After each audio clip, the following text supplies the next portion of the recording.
Remember to keep the question in heart because remember that you might actually get called to share how you want to make a difference for Africa this decade. Olumide, good evening. An absolute joy to see you. You again, DDK.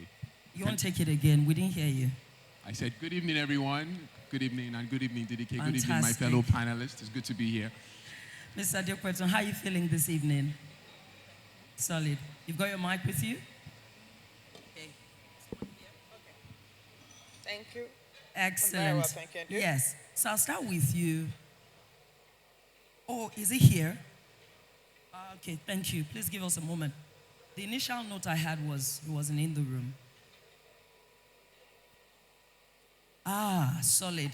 Okay, fantastic. So the panel is about to get more exciting, and we do have the MD of V Bank joining us on this panel. I believe with all my heart that his contributions will be rather significant because of the track record of the great work in financial services that V Bank is doing, especially around financial inclusion. Please join me to welcome the Managing Director at V Bank, Benga Omololokun. Please let's welcome him. He's making his way forward. Let's make him celebrated the way he's worthy of. Benga Omololokun is the MD at V Bank. Celebrate him again, please.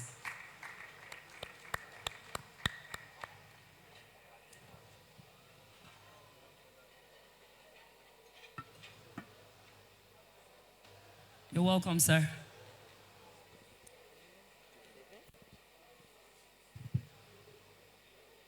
Okay, it's about to get fantastic. This is the tremendous trial, and I feel like even the distribution of expertise is going to really enrich the conversation. Allow me to start with you, Mrs. Temilola Adequaton.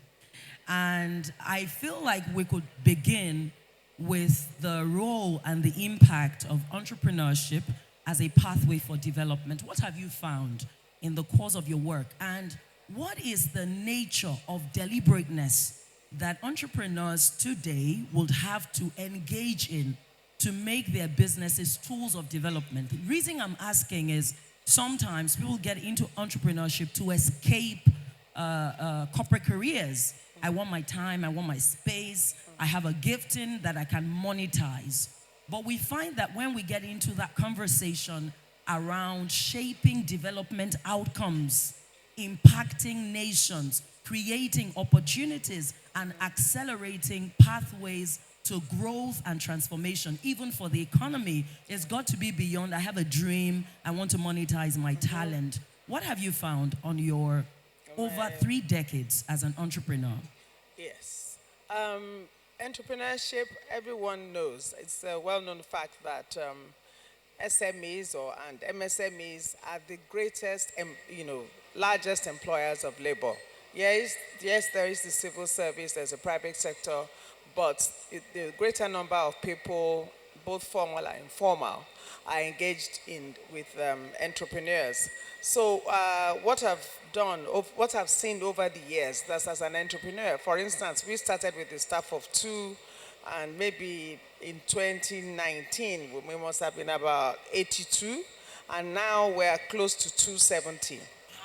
So it's about job creation, because as your business expands, as you put in structure into your business, into your entrepreneurship journey, as you expand, you create more jobs. In our business, we've opened several arms, so and it's also adding value, because most entrepreneurs go into entrepreneurship because, yes, I have this talent. But before you can even start a business, you have this talent, and you can start a business because there's a need for that service, there's a need for that product. So you are fulfilling a need, you are creating value in that community, and by the same token, you are employing other people. You are taking people off the streets.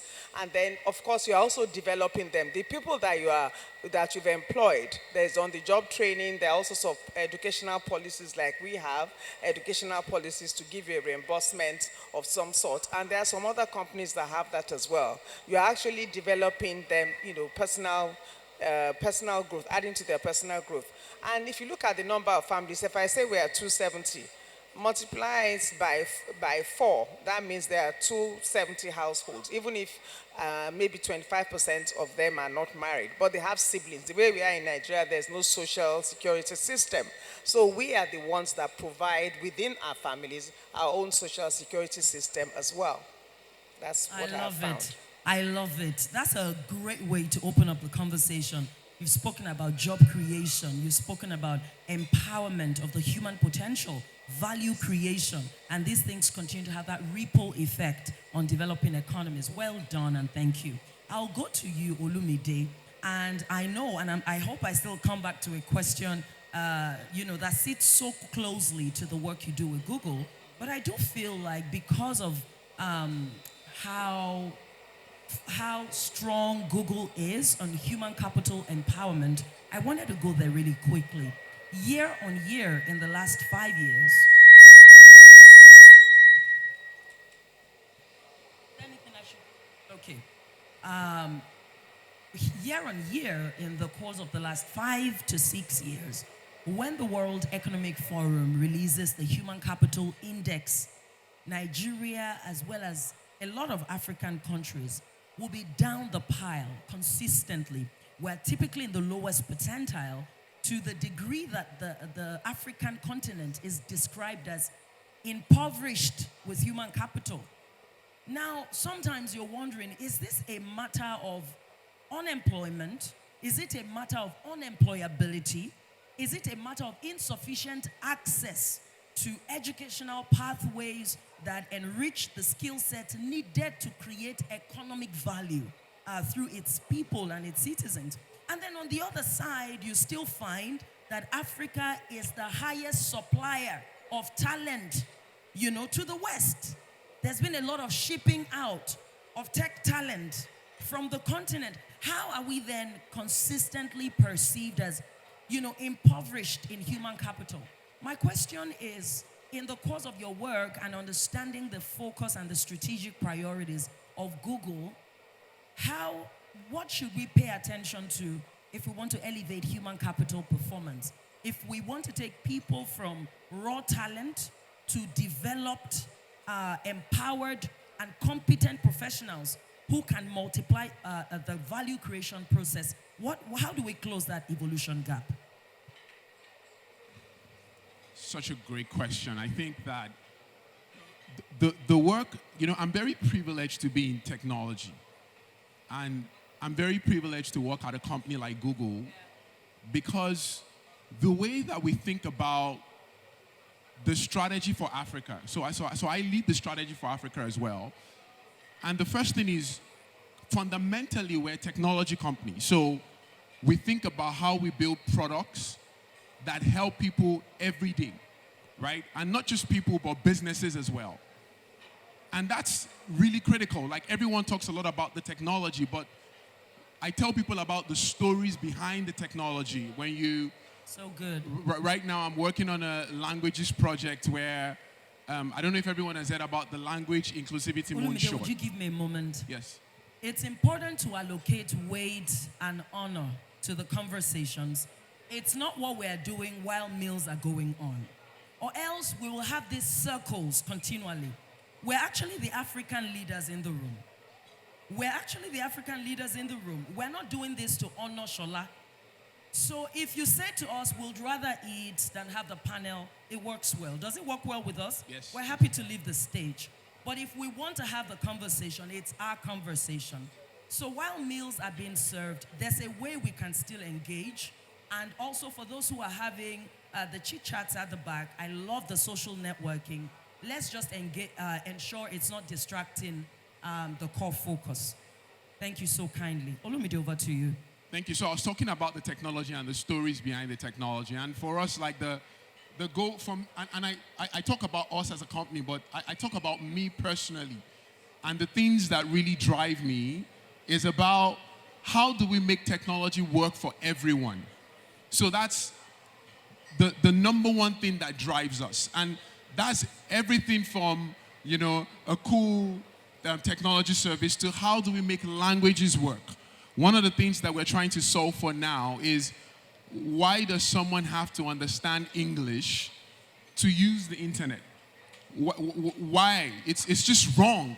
And those are the things that we're working on to see how we can make the internet and technology more accessible, because we know that technology is the single largest thing that can improve our total factor production as a continent. How do you know this? Is that data driven? That's data driven. Solid. It's the single largest thing. So we do economic impact assessment reports, and that's what we see. It's the single largest thing. Now, that's one part of the work that I do. Okay, the other critical part of the work that I do is not about the technology companies. It's about how do we help drive enabling policies for the ecosystem to thrive. So we do a lot of work with government parastatals. I do a lot of work meeting senior government officials, and we talk about how it's important for us to have strong institutions. I was talking to a minister recently, and I said, you know, even Google, we've trained 5 million people in the last 4 years on digital skills. 5 million We've trained people. 5 million people across the continent on digital skills. But do you know that the training that we offer is only, it's a symptom of a larger problem, which is education. And when Shola and when I was talking to Shola, I think it was maybe November or December, and we were talking about, and we do this all the time where we kind of, you know, rub minds, and I was sharing with him that for me, it's so important to think about how we can use the work that we do to impact those who are less privileged. Now, the very essence of the word privilege is to make the word privilege non-existent. That's the very essence of the word privilege.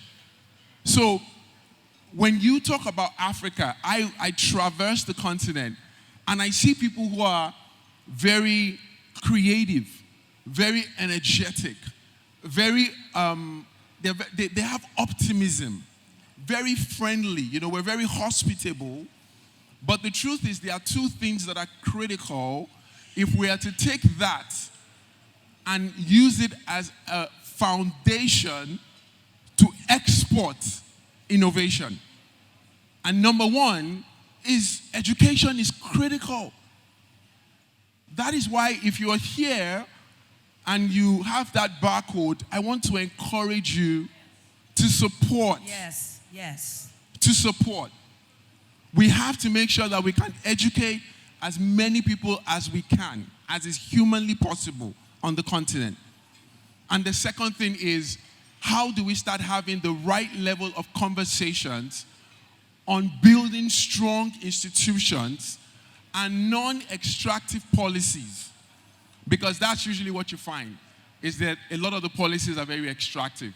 Let me just round up. You know, the problem we have is that when you see someone that is successful, a government that sees someone that's successful, and the first thing they think about is taxation, is not the right way to think about creating wealth. We have to think about how do we build more people like that, because a rising tide lifts all boats. Solid. Olumide, well done. Great thoughts on that side. Yes, thank you, everyone. And I think the closing remarks on this initial response is so profound around that enabling environment that actually multiplies the finest of us till the best of us becomes everyone like us. And there's so many of us who are thriving, you see, as talents that are exportable and can also build the continent. Benga, I would love to come to you. Great work at VBank. And I think my question is really around economic empowerment and financial inclusion. The reason I'm excited to bring that to you is because I quite wonder if the emergence of the innovative new banking models and alternative banking systems have really cracked the financial inclusion question. Some of the issues we've had with traditional banking is how it stays, it excludes certain categories of people even though they are poor, they are economically active. So we've got the economically active poor who are still operating some kind of value creation processes, albeit often in the informal sectors. And we've had this emergence of new banking models that we were hopeful would really be able to accelerate financial inclusion for the underbanked or the unbanked. I want to know what the story is been at VBank, what lessons have been learned, and how are you approaching the conversation around ensuring that there are more bridges to create financial access and opportunities, especially for the vulnerable, the underbanked, or the excluded. Thank you. All right, thank you, and good evening, everyone. Let me start by echoing what Olimide said, or how he ended, right? So, policy, really, from a government perspective, I think is very important, right? And I'll paint a scenario. So, when we always talk about education, we always talk about formal education. Everybody thinks about secondary school, university.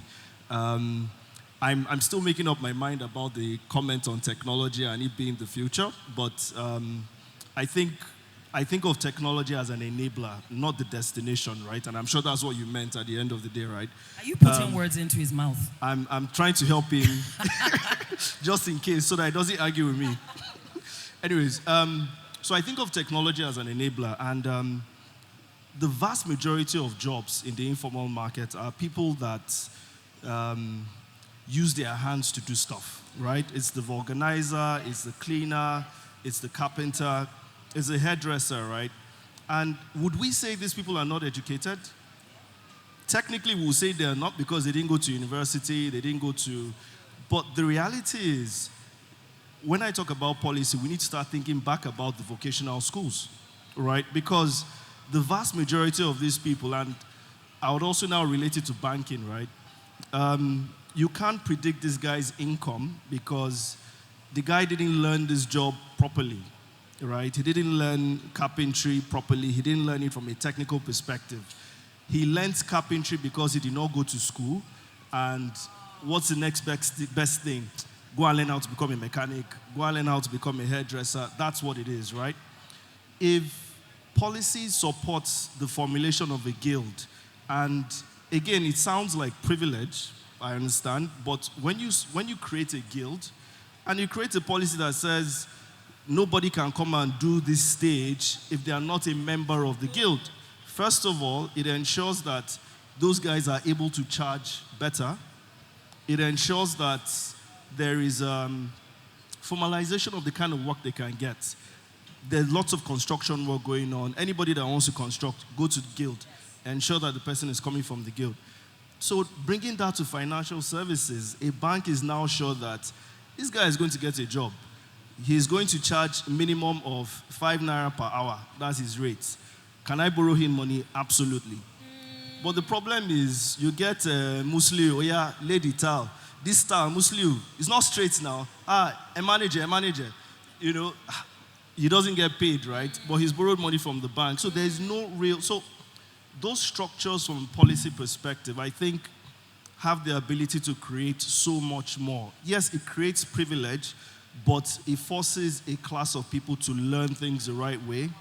Over time, borrowing from my KPMG days, I learned a lot. So borrowing from my KPMG days, right, I'll give you a scenario. We did a project, my first project. We documented policies, everything, and this was for a government parastatal. And the guy just told me, Benga, I said it to Yoruba, that can you see that I've cleared that space there? Once you give me these projects, I'm putting it there. And I was a bit disappointed because I'm like, man, this is sleepless nights. But what became clear later in my career was that culture is what's important, right? There's a way you do things. And if you don't work with those people in a different way where they feel like they're the ones changing things, not you, it will never work. Same thing when you think about a guild, right? I've learned carpentry in the right way. Eventually, when even I'm now doing an apprenticeship for someone else, right? Or someone is apprenticing with me, I'm going to teach him that same way. So you pass things down the right way, right? So once those kinds of things happen, it formalizes those seemingly informal markets. It makes them a lot more bankable. So yeah. Really powerful, Gbenga. Really powerful insights. Thank you so much for being an engaged audience. Appreciate it. I want to create a sub of that question, and if you can do it in 120 seconds, that would be really good. But I wonder, while we get on to the policy framing side of things, which is actually at the heart of the work that I do with African governments, and I know how that path is not linear, and how there are many vested interests, and how it takes time, I do wonder if VBank, for example, could begin to think about where you can come in with what we have currently, where you can help those who play in the informal markets standardize to a level. And if they go through that, whatever it is, you funnel them through maybe an accelerator or whatever, where you're helping them become bankable. I feel it's a really laudable consideration to make, and then you can start to use them as almost like a prototype for what is possible, transitioning the unbanked into being bankable even within the informal sector. What are your thoughts? So I'll give an example of some of the things that we're doing, right? So our philosophy is we're not the ones that are going to solve Nigeria's problems, right? So we'll pick and choose what it is that we can do. Why So bank? you will do your part. No, I would explain. I'm just giving you a precursor, right? Why bank? What does a bank do? You give money, you take money, right? But the way we've approached this, and I'll use the agric space as an example, we've identified other businesses that are focused on aggregating these markets, right? They have boots on the ground, they have the expertise of arrangement, of organization, and all of that, and we can easily now come in from a financing perspective. So we started this last year with one agric partner called ZOSL. It's an aggregator platform they connect people looking to buy and people looking to sell. So we started with them on that level, and we've now started working backwards now. So we're now working with them to go to farming communities to aggregate those guys. Now, we're not farmers. We don't know things about, crop cycles, whether the soil is acidic, alkaline, what it means. These are the things that people say. But the way we think, from a financial perspective, the way we think it makes sense is this is a business, and their core is to aggregate these informal market people and help them be a lot more productive. We are a bank. If we can turbocharge that with financing, it makes a lot of sense. It's a win-win situation. These guys help with they even help with mechanization and all of that. So we've done that in the agric space. We've done that in the climate, I'll call it climate, but it's solar panels, please. But it's still climate change, please. So we've done that with the alternative power space. We've done that with other smaller entrepreneurs, so merchants, people who sell things in small shops. I even saw one of our partners is here as well. So we find that it's a lot easier to find another business whose core or focus is to aggregate these things, Exactly. right? They're focused on the education. They're focused on the following up. They have boots on ground. As a bank, it is not practical for a bank to now have somebody chasing farmers and saying, Oga, how far? Have you paid your loan? That money you collected, don't marry new wife. It's not practical, right? So that's how we've approached it. Solid. Everyone, Gbenga Mololoko, MD of VBank. Well done. Okay, I have a question. Mrs. Adepotu, would you love to speak to the matter? I see you making beautiful faces yes. at me. Okay, ma. Yes, I wanted to add some things. Ladies and gentlemen, can we all listen? Because we are talking about the Nigeria that we are living for our children. So it's when you were saying that you prefer to work with organizations whose core area that Would be is, to aggregate. which is very good. For instance, in the area of manufacturing, I know that DFID has some projects that they set up clusters of some small-scale manufacturers. I came across them at a leather fair where they have a cluster of shoemakers somewhere in Aba. Now, where the banks can come in, for instance, is to finance those clusters. Because when we tried and to increase their capacity, now DFID is there that has the advisory services and the guidance, and we provide, everything. When we tried to work with them, we realized that they didn't have capacity. And that's why we're still looking to the West and to the Middle East. So the Africa I envision is for us to produce what we have in Nigeria. And Nigerians are very innovative, we are very talented, and there's a lot of craftsmanship in Nigeria. Look at the women who make adire. I say women because it's mostly women who make adire. That is another huge market, that we have, because they are feeding the fashion designers, and the fashion designers are actually exporting. What I found most very sad and tragic about leather works was that most of our raw leather, can you just think about it? Can you imagine the number of abattoirs we have in Nigeria and the number of cow hide alone and goat hide that we generate every single day? The leather, what we found when we did a lot of research, the leather is exported raw abroad because, why? The farmers get more money if they export it. Now, if we had agricultural cooperatives like we used to have in the past that would marshal, that would coordinate those clusters, those agricultural co-ops to say, okay, this portion goes for exports, this portion stays local.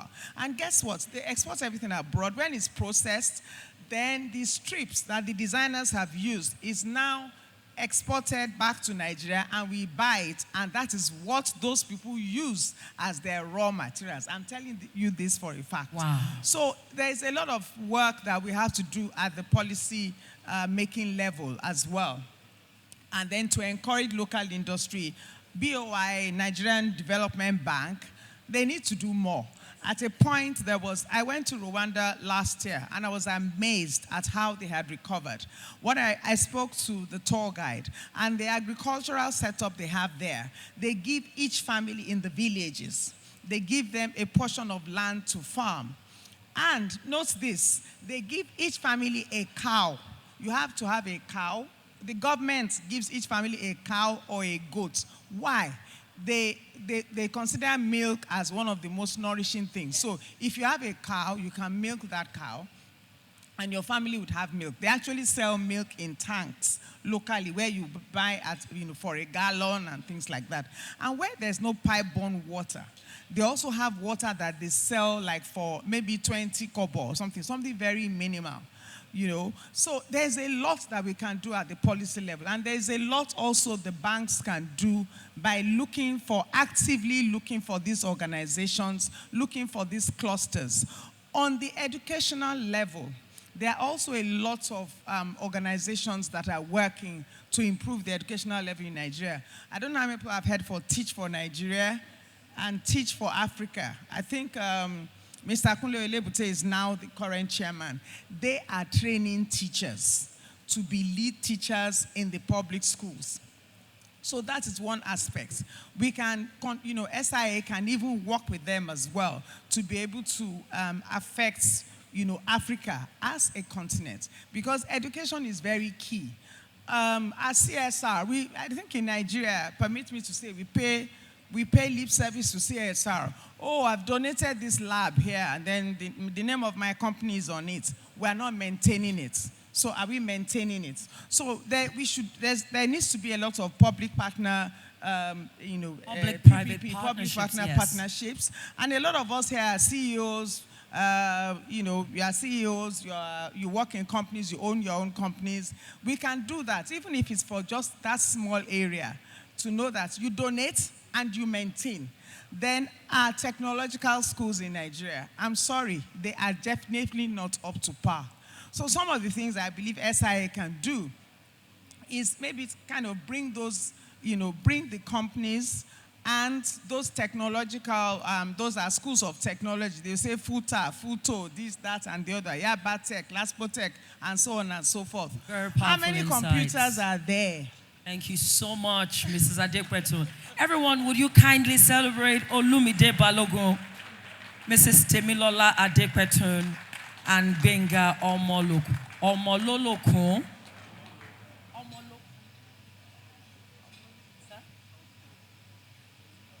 Omolokun. Child is rope. Please celebrate these amazing panelists today. It's been a great, great time. And I know that SIA Foundation also took notes, and we will move forward from here. My hope is before we leave today, would also be guided about how we can partner. Thank you so kindly. Have a beautiful evening.